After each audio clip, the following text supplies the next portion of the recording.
Now, Russia has launched another wave of missiles at Ukrainian cities in the early hours of the morning, the second pre-dawn attack in 3 days. The Ukrainian military said most of the missiles were intercepted by air defense systems, including over the capital, Kyiv. It comes as hours earlier there was another missile attack on the city of Pavlograd in the eastern Dnipro region.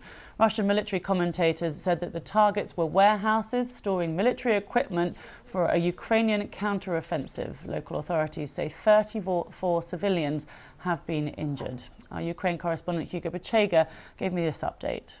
The Ukrainian military is saying that Russia fired 18 missiles and 15 of those missiles were intercepted by the country's air defense. Now, here in Kyiv, the air raid alert sounded at around 4 o'clock in the morning, and the authorities here are saying that all missiles and also drones that were fired at the city were shot down by the country's air defense. So again, the capital Kyiv coming under attack, the second time in 3 days that the city was targeted. Now, hours earlier, there was another attack, another missile attack targeting the central city of Pavlograd in the region of Dnipropetrovsk.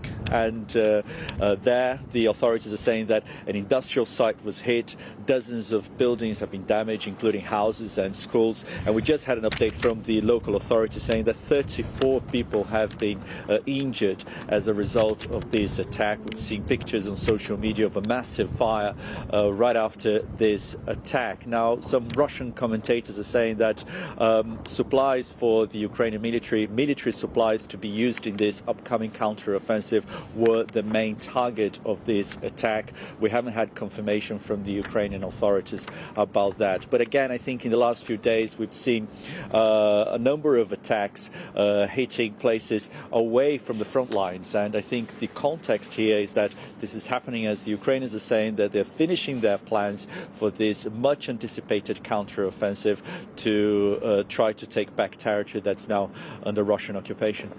There's been another change at the top of Russia's military, hasn't it?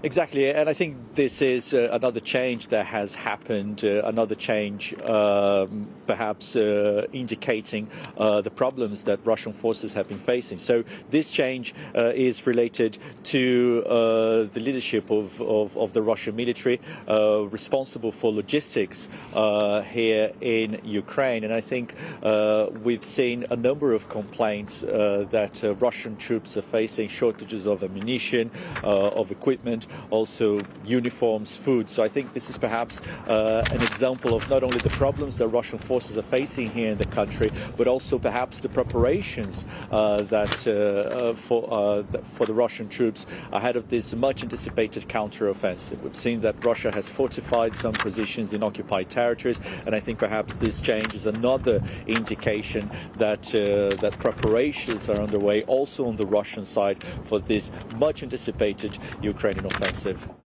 Hugo Bachega there on the latest in Ukraine.